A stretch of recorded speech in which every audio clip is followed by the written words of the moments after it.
오늘 우리가 2024년 마지막 주일 예배를 드리고 있는데 이 마지막이라는 단어가 주는 특별한 영감이 있습니다. 여러분, 우리가 정말 생각을 한번 해보시길 바랍니다. 오늘 만약 오늘이 나의 삶의 마지막이라고 한다면 지금 나는 무엇을 생각하고 있을까요? 사실 지금 여러분이 생각하고 있는 모든 것들이 다 바뀔 것입니다. 마찬가지로 오늘 여러분이 드리고 있는 이 예배가 마지막 예배라고 한다면요, 오늘 제가 전하는 말씀이 마지막 말씀이라고 한다면요, 여러분이 또 오늘 듣는 이 설교가 여러분의 인생에서 마지막으로 내가 듣는 설교라고 한다면요, 이전과는 비교할 수 없는 특별한 말씀이 되고, 또 오늘 혹 일상적인 예배를 드리러 왔다라고 할지라도 정말 이것이 마지막 예배다라고 한다면 이전에 드렸던 예배와는 전혀 다른 예배가 될 것입니다. 오늘 예배하는 저와 여러분이 이 마지막이 주는 특별한 그 은혜가 오늘 내려지시길 주의 이름으로 축원합니다. 예전에는 영화관이 하나씩 있었죠.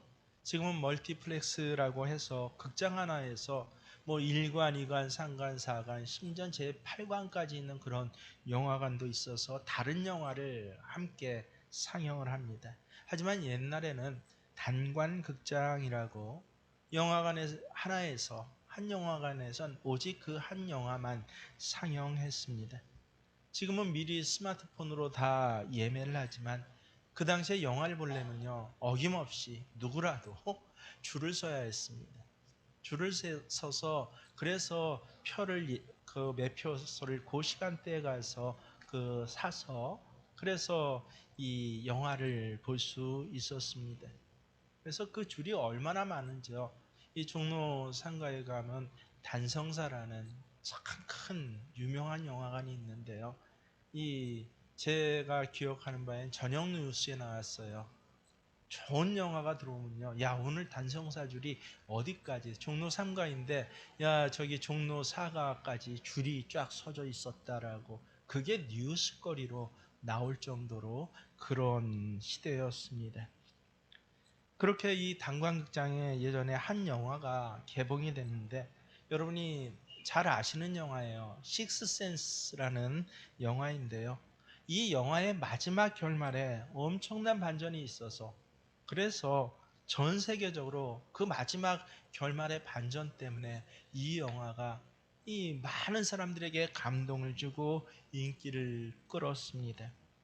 그래서 이 식스센스라는 영화를 보기 위해서 그 영화관에서 그렇게 쭉 줄을 서서 1시간, 2시간 그렇게 기다리는데, 그 옆엔 차도잖아요. 버스 한 대가 붕 지나가는데 버스 창문이 갑자기 열리더니 한 사람이요, 크게 이렇게 소리를 쳤다고 합니다.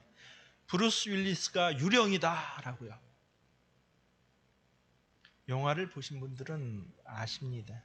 이게 딱 영화의 결말이고, 이 영화가 블록버스터가 된 반전이 바로 브루스 윌리스가 유령이라는 이 사실이 맨 마지막에 영화 끝날 때 밝혀지기 때문에 그렇습니다. 그랬더니 줄 섰던 사람들은 얼마나 허무하겠어요. 이렇게 영화의 결말을 미리 알려주는 것을 스포일러라고 합니다. 그래서 영화를 아직 보지 않은 사람에게 절대로 하면 안 되는 예의 없는 짓이 뭐예요? 스포일러예요. 그래서 소위 스포한다라는 말은 굉장히 부정적으로 쓰여집니다. 그런데 신기하게도요, 영화의 결말을 알면서도 같은 영화를 2번, 3번 보는 사람이 있더라고요. 요새는 영화에 대한 이해와 또 각기의 여러 전문적인 그런 문화적 지식이 더해져서요, 그 영화의 결말을 알면서도 7번, 8번, 심지어는 나는 10번 봤어라고 그렇게 이야기하는 사람들을 자주 보게 됩니다. 근데 그런 분들에게 아니, 같은 영화를 왜 그렇게 많이 봐요? 라고 물어보면요, 하는 말이 기가 막힙니다. 거의 똑같아요. 결말을 알고 영화를 다시 볼 때 보이는 게 있다라는 것입니다. 그리고 영화를 보고 또 보면 볼수록 그것들이 결말보다 그 다시 보이는 그 작은 것들이 훨씬 더 감동적이다라는 것입니다. 결말 나니까 그 이전엔 그저 스쳐 지나갔던 장면들이 아니에요. 사소한 장면이 아니라 굉장히 중요한 장면이었어요. 그리고 그 장면들 때문에 결말로 향하는 그 결말이 결정지게 된다라고 퍼즐 조각을 하나하나 찾는 것 같더라라고 이야기를 합니다. 오늘 이 말씀도 다니엘서 12장에 하나님께서 다니엘에게 마지막 환상을 보여주시는데 마치 다니엘에게 이 마지막 때에 대해서 스포일러를 해주시는 것 같아요. 그런데 하나님께서 스포일러를 해주시는 이유는요, 마치 버스 타고 지나가면서 브루스 윌리스가 유령이다라고 하듯이 사람들의 재미나 즐거움을 앗아가기 위한 것이 아닙니다. 놀랍게도 정반대라고 합니다. 하나님께서 이 마지막을 알려주신 이유는요, 마지막을 알므로써 볼 수 있는 그것을 보여주시기 위함입니다. 오늘 다니엘 맨 마지막 장 12장이에요. 이 12장을 보면 환상 속에 두 천사가 나타납니다. 두 천사가 나타나서 대화를 하는데 이 둘이 나타난다라고 성경이 하는 것은 증인이다라는 의미예요. 그래서 반드시 이 환상은 일어난다라고 하는 것을 증명해 주는 그런 의미가 있습니다. 한 천사가 묻습니다. 6절에 이런 놀라운 일들이 끝나기까지 얼마나 더 오래 있어야 합니까? 얼마나 더 오래 있어야 합니까? 그러자 다른 천사가 자신의 두 손을 하늘 향해서 높이 들고 맹세하면서 말합니다. 한 때와 두 때와 반 때가 지나야 한다. 거룩한 백성이 받는 핍박이 끝날 때 이 모든 일이 다 이루어질 것이다. 여러분, 기독교 역사에서 이 한 때, 두 때, 반 때 합하면 세 때 반이잖아요. 이 세 때 반에 대한 얼마나 많은 논의와 논쟁이 있었는지 모릅니다. 그래서 굉장히 여러 가지 해석이 나왔는데 오늘날까지 사실은 딱 명확하게 이게 뭐야라고 그렇게 이야기되는 것이 없습니다. 근데 한 가지 분명하게 알 수 있는 것은 이 세대 반이 거룩한 백성들에게 있는 핍박이 끝날 때라는 것입니다. 그러나 이조차도 우리가 명확히는 알 수 없어요. 오직 하면 오늘 이 환상을 보는 다니엘조차도 이렇게 말하고 있습니다. 뭐라고요? 나는 듣기는 하였으나 이해할 수가 없어서 물었다. 천사님, 이 모든 일의 결과가 어떠하겠습니까? 이것을 지금 눈으로 직접 보고 있는 다니엘조차도 잘 이해가 되지 않는다는 것이에요. 그래서 되묻는 것이에요. 아니, 이 7장부터 계속 환상이거든요. 이 환상을 눈에 계속 지금 보고 있는데 다니엘조차 이해가 안 돼서 나는 이 모든 일이 이해가 되지 않아서 그래서 물었다라고 하는 것입니다. 되묻는 다니엘에게 천사가 말하는 게 바로 9절입니다. 뭐라 그래요? 다니엘아, 가거라. 이것이 무슨 말이냐면요. 우리말로 하면 여기까지 그만 이제 그런 뜻이에요. 그 결말에 대해서 여기까지 너에게 알려줄 수 있는 것은 여기까지니까 다니엘아 가라라고 말씀하시는 것입니다. 이 말씀은 마지막 때가 언제입니까? 라고 하는 것을 궁금해하는 모든 그리스도인들에게 하나님이 주시는 말씀이에요.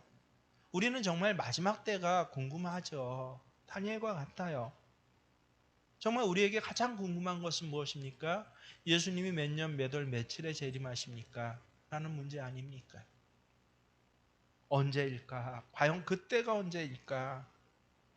근데 기독교의 이 2000년 역사에 보면요. 이 언제일까? 그때가 몇 년, 며칠일까? 라는 것을 가지고 수많은 이단 종말론자들이요. 많은 사람들을 미혹해서 쓰러지게 했습니다. 우리나라에도 벌써 한 20년, 30년 됐죠. 큰 사건을 겪었잖아요.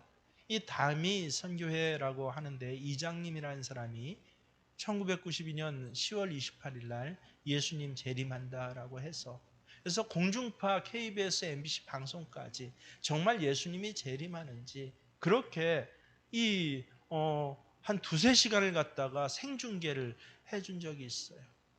많은 사람들이 흰 옷을 입고 한 건물로 들어가서 이 건물에 들어오는 우리만 휴거한다라고 하는데, 곧 드러났잖아요. 대국민 종교 사기 사건이었어요. 그런데 그때만 그런 일이 있는 줄 알았는데 아니에요.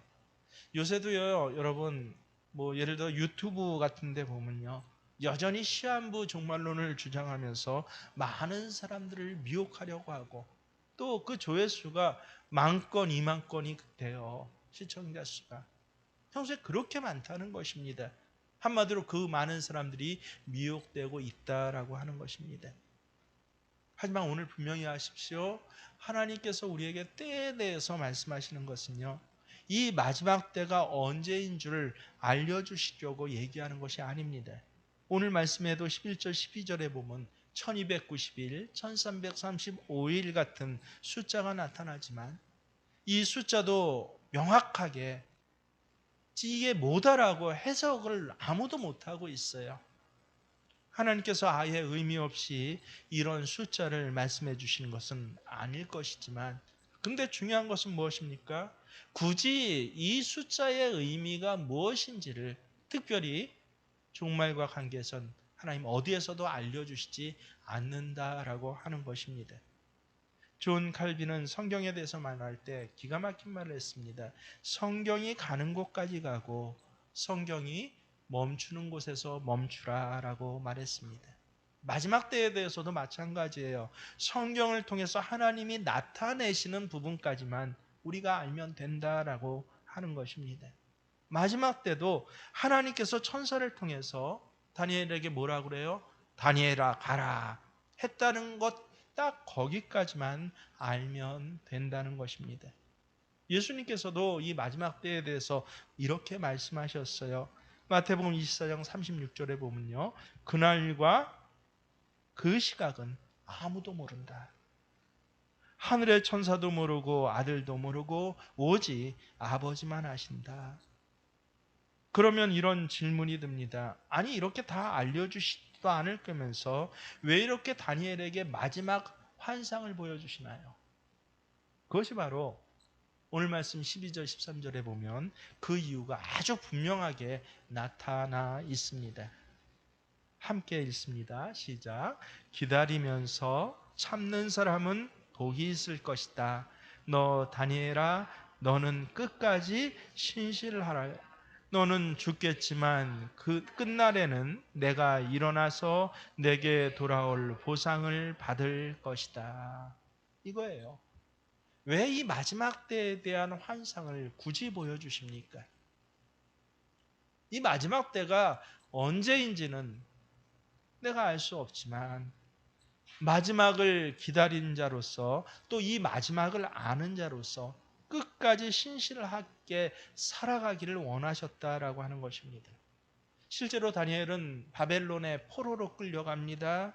그리고 그 어마어마한 바벨론이 멸망하는 것을 자기 눈으로 목도했습니다. 그리고 페르시아가 일어나는 것을 보게 됩니다.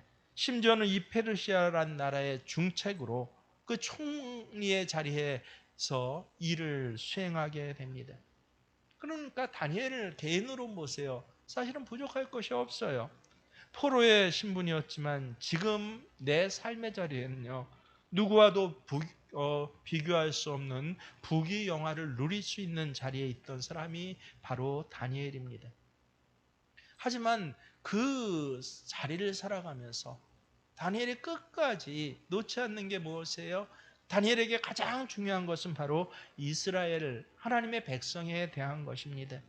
하나님께서 이스라엘을 언젠가는 회복시키실 것인데, 하나님 내가 그것을 믿습니다라고 하는 그 믿음이 다니엘의 나이가 많아질수록, 여러 제국을 거치면 거칠수록 점점 더 튼튼해져 가고 깊어져 갑니다. 그 믿음을 붙잡고 하루하루 살아가고 있습니다. 근데 그 믿음이 커지면 커질수록 다니엘에게 이런 질문이 드는 것입니다. 하나님 도대체 언제까지입니까?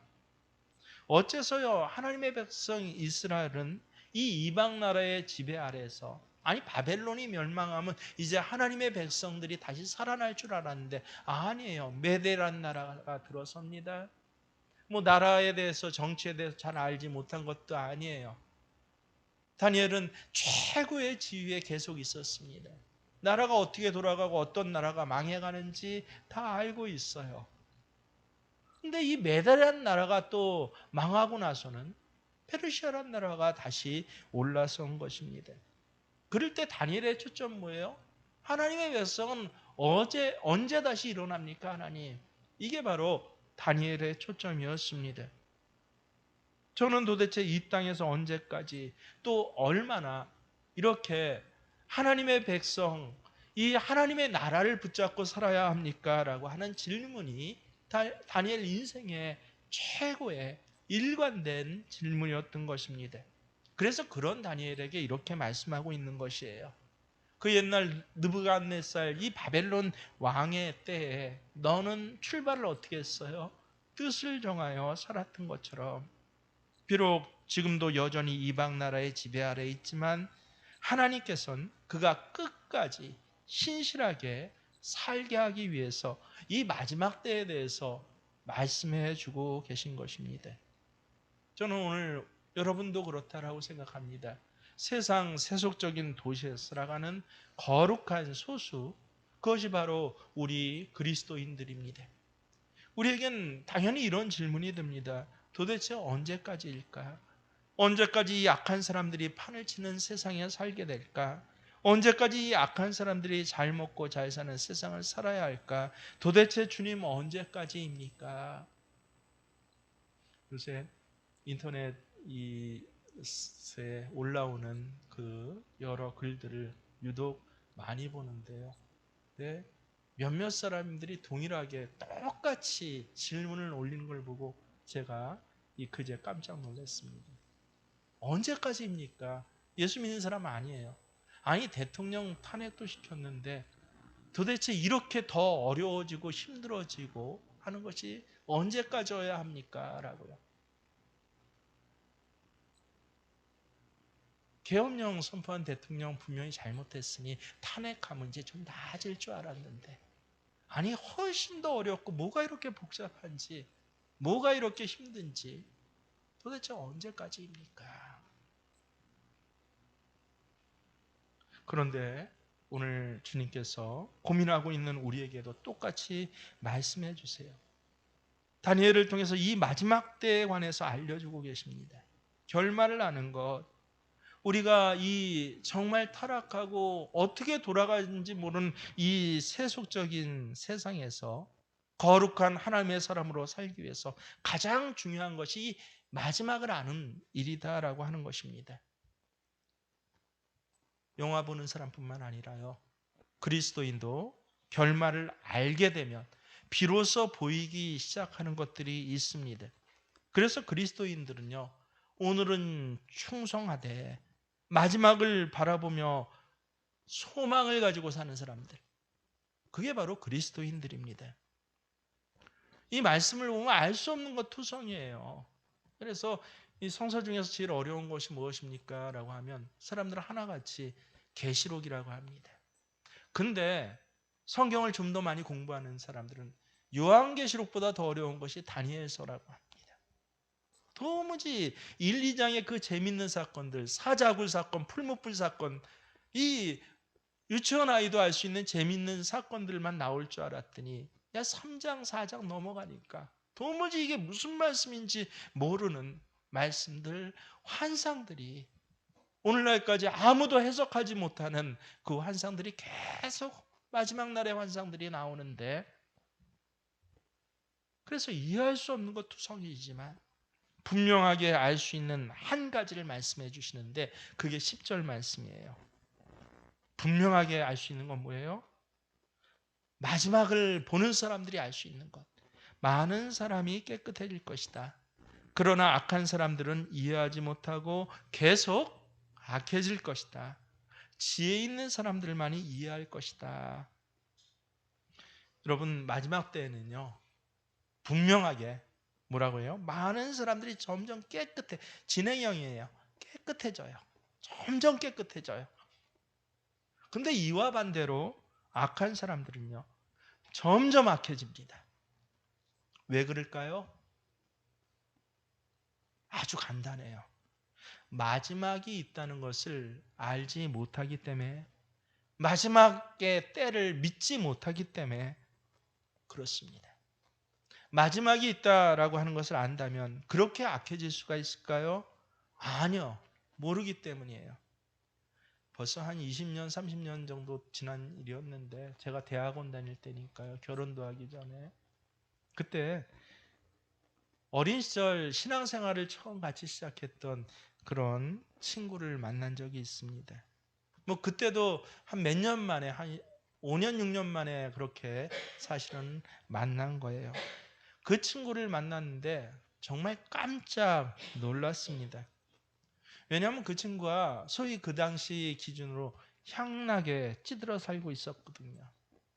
이 뭐 27, 8 어린 나이인데, 근데 그때 벌써 무슨 재주를 피웠는지, 그때는 주택복금이잖아요. 의정부 시내에 있는 주택복권이 이렇게 조그만 그 경비실 같은 데서 팔았잖아요. 그 시내에 있는 전 주택복권 파는 판매권을, 그런 게 있나 봐요.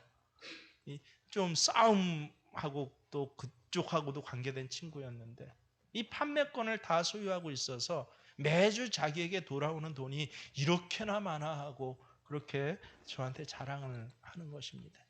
그래서 하는 말이 뭐예요? 그 당시 24시간 편의점이 막 늘면서 24시간 영업들이 제한적으로 허락되었던 막 그 당시였는데요. 자기는 참 너무너무 기쁜 게 있대요. 뭐가 기쁘니? 라고 했더니 자기 집 앞에 24시간 영업을 하는 술집이 문을 열어서 너무너무 기쁘대요. 얼마나 그때 제가 충격을 많이 받았는지. 왜냐하면 그 친구가 저보다 한 1년 더 교회를 먼저 나갔고, 이 학교에서 교회 주보 가져오라고 하니까 야, 우리 교회 가자 해서 저를 그 교회로 인도했던 친구거든요. 어릴 때 같이 신앙생활을 할 때만 해도 같이 방언의 은사도 받고 밤새워서 철야기도 하면서 그 놀라운, 그래서 야, 저 친구 신앙이 참 좋아, 내 선배야라고까지, 같은 학년 같은 학교 반의 친구였는데, 그렇게 제가 생각했던 친구인데요. 근데 그 친구가 불과 몇 년 만에 저렇게 변한 것이에요. 저는 믿을 수가 없어서 야, 이 친구에게 다시 복음을 전해야겠다라고. 그래서 너는 천국과 지옥이 있는 걸 믿어? 라고 그렇게 질문을 던졌어요. 대답을 안 합니다. 너는 예수 그리스도를 주라고 고백하는 자만이 영생에서 생명을 얻는다는 걸 믿어? 그랬더니 이 친구가 뭐 삐질삐질 시죽거리더니, 제가 하도 집요하게 얘기를 하니까 저에게 맨 나중에 한 말이 뭐예요? 아이, 몰라.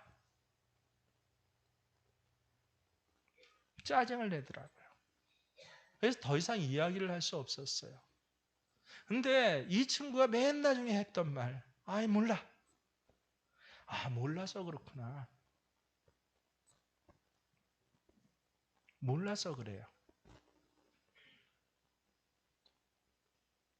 12장 2절에 보면 어떤 사람은 영원한 생명을 얻을 것이며 또 어떤 사람은 수치와 함께 영원히 모욕을 받을 것이다. 하나님께서 우리에게 명확하게 말씀을 해주십니다. 마지막 때에 악인들에게 영원한 심판이 있을 것입니다. 악인들은 수치와 함께 영원히 모욕을 받을 것입니다. 정말 안타까운 건 뭐예요? 모른다는 것이에요. 마지막이 있다는 것을 모른다는 것입니다. 하지만 지혜 있는 자들은 안 돼요. 이해를 한대요. 마지막이 있다는 것을 아는 자들. 바로 오늘 예수님을 진짜 믿는 사람들이죠. 문제는 무엇입니까? 우리 그리스도인들이 마지막이 있다는 것을 안다고 하면서도 전혀 마지막이 있다는 것을 모르는 사람처럼 살 때가 있다는 것이에요. 마지막에 대해서 여러분 수없이 들었어요. 여러분 천국과 지옥이 있다는 거 모르는 사람이 이 자리에 어디 있습니까? 종말이 있다는 것을 모르는 분이 여러분 가운데 누구입니까? 단 한 사람도 없습니다. 수많은 그리스도인들이 다 마지막이 있다는 것을 알면서도 마치 마지막에 대해선 몰라, 들어본 적이 전혀 없는 사람인 것처럼 살아가고 있다라고 하는 것이 문제입니다. 여러분 마지막에 대해서 정말 이해하고 있다면요, 마지막에 대해서 정말 알고 있다면 무엇이 달라진 줄 아십니까? 먼저는 두 마음이 우리 안에 생겨요. 첫 번째는 두려움입니다. 나는 그 마지막 때까지 믿음을 과연 지키면서 살 수 있을까? 나는 정말 그 마지막 때까지 주님 다시 오는 그날까지 신실하게 살아갈 수 있을까? 그 두려움이 생겨요. 저도 이런 두려움이 얼마나 많은지 모릅니다. 실제 두려워요. 마지막 때까지 내가 온전히 믿음을 지킬 수 있을까라고요. 그리고 두 번째는 너무 극단적인 감정이에요. 그 두려움의 맨 끝 극단에 있는 감정으로 감출 수 없는 기쁨을 가지게 됩니다. 천국은 마치 밭에 숨긴 보화와 같으니 라고 그랬잖아요. 그 보화를 발견한 자는 감출 수 없는 기쁨이 정말 흘러나오게 돼 있어요. 사람들이 보면 도대체 저렇게 즐거울 수 있을까라고 할 정도로 기쁨과 평안이 우리의 삶의 자리에서 흘러넘치게 돼 있습니다. 여러분 가운데 이런 두려움과 동시에 기쁨이 있으십니까? 만약 그렇지 않다면 내가 정말 마지막에 대해서 머리로만 아는 것인지, 내가 그 마지막을 정말로 아니면 눈으로 보며 살아가는지, 마음으로 정말 그 마지막 때를 믿는 자인지, 오늘 우리가 이 마지막 예배에서 점검을 반드시 해야만 합니다. 그렇기 때문에 우리에게 필요한 것은 무엇이에요? 마지막을 보는 눈이 열려야 합니다. 마지막을 보는 눈이 열린 자가 곧 지혜 있는 자입니다. 마지막을 보는 눈, 영화 같은 데 보면요, 마지막을 아는 사람이 반드시 좋은 것만은 아니더라고요. 참 고통 가운데 살아요. 영화에 나오는 마지막은요, 상상도 할 수 없는 최악입니다. 운석이 떨어지고 홍수가 일어나고 그리고 지진이 일어나고 정말 절망적이에요. 영화에 나타난 이 지구의 종말은 너무나 절망적이어서 수많은 사람들이 그것을 보면서 절망에 빠집니다. 정말 이런 일이 일어나면 어떻게 해야 하지? 이런 생각을 가지게 되고 영화 안에서도요, 수많은 사람들이 종말을 피하기 위해서 애를 쓰죠. 발버둥을 치죠. 단 한 사람도 예외가 없어요. 예외 없이 다 멸망 가운데 처해지게 됩니다. 실제 마지막을 보는 것이 어떤 사람들에게는 이렇게 너무 두려운 것이 될 것이에요.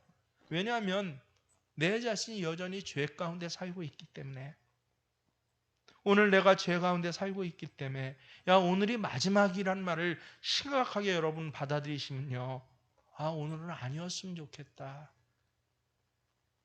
그런 생각 들지 않겠습니까? 오늘 11절 말씀을 보면 마지막 때가 오기 전에 일어나는 일이 기록되어 있습니다. 뭐라고 해요? 혐오감을 주는 흉측한 것들이 세워질 때부터, 이때부터 마지막이 이제 시작되는 거예요. 구체적으로 카운트다운, 이 1335가 뭔지 모르지만 카운트다운이 시작되는 것입니다. 혐오감을 주는 흉측한 것이 세워진다. 여러분, 그것이 세워지는 곳이 어디입니까? 어느 광장입니까? 어떤 나라입니까? 아니죠. 혐오감을 주는 흉측한 것은 바로 우리 마음 속에 세워져요. 바로 내 마음에 세워지는 우상입니다. 우리는 예수님을 믿는다고 하면서도 또 얼마나 흉측한 것, 흉악한 것들을 마음에 세우고 채우며 살아가고 있습니까? 사무엘하 6장에 베레스 우사가 있죠. 여러분 베레스 우사 잘 아시죠? 언약궤를 옮겨가는데 수레에서 언약궤가 떨어질까 봐 이 우사라는 사람이 손을 뻗쳐서 언약궤를 잡았는데 하나님께서는 그것 때문에 우사를 치셨어요. 베레스 치다, 돌격하다. 하나님이 우사에게 돌격하신 사건. 이게 베레스 우사예요. 우사가 그 자리에서 하나님께 맞아 죽었어요. 생각해보면 우사가 왜 그것을 막았을까요? 바닥이 너무 더러우니까요. 바닥이 정말 오물투성이고 짐승의 배설물투성이니까 그 더러운 바닥에 하나님의 거룩한 궤가 떨어지면 안 되잖아요. 그래서 그것을 자기 나름대로는 막았는데 근데 하나님은 우사를 쳐서 죽이셨어요. 왜요? 정말 하나님 눈에 더러운 것은요, 짐승의 배설물이 아니었다는 것입니다. 하나님 눈에 정말 더러운 것은 우사를 포함한 우리 인간인 것입니다. 만물보다 거짓되고 심히 부패한 것은 마음이다. 누가 이를 능히 알리오마는 예레미야 말씀처럼 사람이 하나님 보시기에 가장 더러운 것입니다. 우사는 자신이 세상에서 가장 더러운 존재라는 사실을 모른 채 손을 뻗어서 하나님의 궤를 만진 것입니다. 여러분, 우리 마음이 이렇습니다. 예수님을 믿으면서도 우리 마음 가운데 혐오감을 주는 그 흉측한 것들이 가득 세워지고 날마다 세워지고 있어요. 그게 우리의 삶의 모습 아닙니까? 이런 죄인된 우리는 수치와 영원한 모욕을 받기에 너무도 마땅합니다. 저도 가끔 이런 흉악한 우상들이 제 마음에 채워져 있는 것을 때때로 발견하면요, 얼마나 깜짝 놀라면서 한편에선 좌절감이 든지 모릅니다. 예수님과 동행한다고 하면서도 거기다 제가 보통 사람이에요. 목회자 아닙니까? 믿는 사람들을 지도하는 목사라고 하면서도 이렇게 더럽고 흉한 것이 가득 채워지면서 그러면서 내가 살고 있는지 그때마다 괴롭습니다. 이런 우리 현실을 볼 때 마지막을 보는 눈이 열린다라는 것은 얼마나 절망적인가. 그것이 어떻게 은혜가 될 수 있어요? 성경은 분명히 그것이 지금 복이라고 얘기하는데 그게 어떻게 복이 될 수가 있습니까? 내 현실의 모습을 보면 복과 은혜가 아니에요. 오히려 저주처럼 느껴지기도 하고 마지막이 다가오는 것이 두려울 뿐이에요. 그래서 내 그 어렸을 때 친구처럼 아이 몰라 그러면서 모르는 척 살아가고 있는 것입니다. 하지만 여러분 기억하십시오. 우리가 그런 죄인됨의 모습이 있을지라도 우리의 그런 마지막을 배드 엔딩에서 해피 엔딩으로 바꿔주실 분이 계시다는 것입니다. 절망을 소망으로 바꿔주는 분이 계셔요. 바로 우리 주 예수 그리스도입니다. 예수 그리스도께서 십자가에 죽으심으로 우리가 당해야 할 모든 모욕과 수치를 대신 받으셨어요. 예수님 자신의 생명을 나에게 주셔서 그 고귀한 생명으로 우리로 하여금 영원한 생명을 살게 하셨어요. 그리고 오늘 예수님 나하고 동행하심으로 그 생명을 누리게 하셨습니다.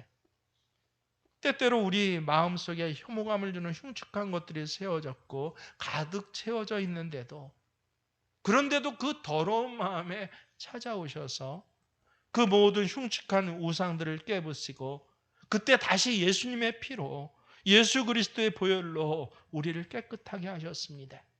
이것이 여러분 믿어지십니까? 믿어지십니까? 예수님 깨끗한 나를 찾아오신 것이 아니에요. 흉측한 것이 세워진, 더러운 것이 세워진 그런 나를 찾아오셔서 근데 이 마지막 때를 보는 눈, 그 믿음을 고백할 때마다 예수님은 우리를 어떻게 거룩한 자로 날마다 날마다 더 성결한 자로 그렇게 우리를 여겨주시고 인도해 주십니다. 그래서 분명히 아십시오. 결말을 아는 자만이 볼 수 있는 것을 보게 되어 있어요. 우리는요. 이게 얼마나 놀라운 일인지 여러분 깨달으시면 좋겠습니다. 마지막을 본다는 것은요, 마지막 때에 가서 보는 것이 아닙니다. 마지막을 보는 것은 지금 오늘 여기서 보는 것입니다.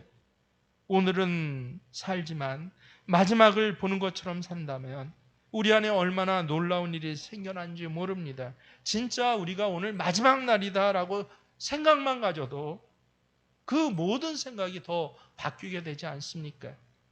제자훈련 코스에 반드시 유언장 쓰는 그런 주가 있습니다. 유언장을 써보면요, 뭐 십수년을 써보고 수많은 사람들의 유언장을 같이 제가 받아보고 기도해주고 했는데, 근데 다 똑같아요. 다 비슷합니다. 하나 같아요. 무슨 내용이에요? 아내 미안해, 남편 미안해, 아들, 딸 미안해, 어머니, 아버지 미안해요. 더 사랑해주지 못해서 미안해, 더 아껴주지 못해서 미안해. 얘야, 너희들 예수님 정말 잘 믿었으면 좋겠다. 나중에 우리 천국 가서 다시 만나보자. 사랑해. 이 모든 것이 다 유언장에 나오는 동일한 한 가지의 것입니다. 오늘을 마지막 날이라고 생각하고 유언장 하나를 쓰니까 생각 자체가 달라지는 것이에요. 내가 오늘 지금 가지고 있는 문제들, 내가 그렇게 스트레스 받고 고민하고 소갈이하는 문제들이 마지막을 앞둔 사람들은, 마지막을 보는 사람들은 전혀 문제가 안 돼요. 걱정이 되질 않아요. 우리가 이 마지막이라는 생각만 해도 이렇게 놀라운 변화가 일어나는데, 진짜 내 눈이 마지막을 보는 눈이 열린다라고 한다면 우리의 삶 속에 얼마나 놀라운 일이 일어나겠습니까? 여러분 혹시 24년 고난 중에 사셨습니까?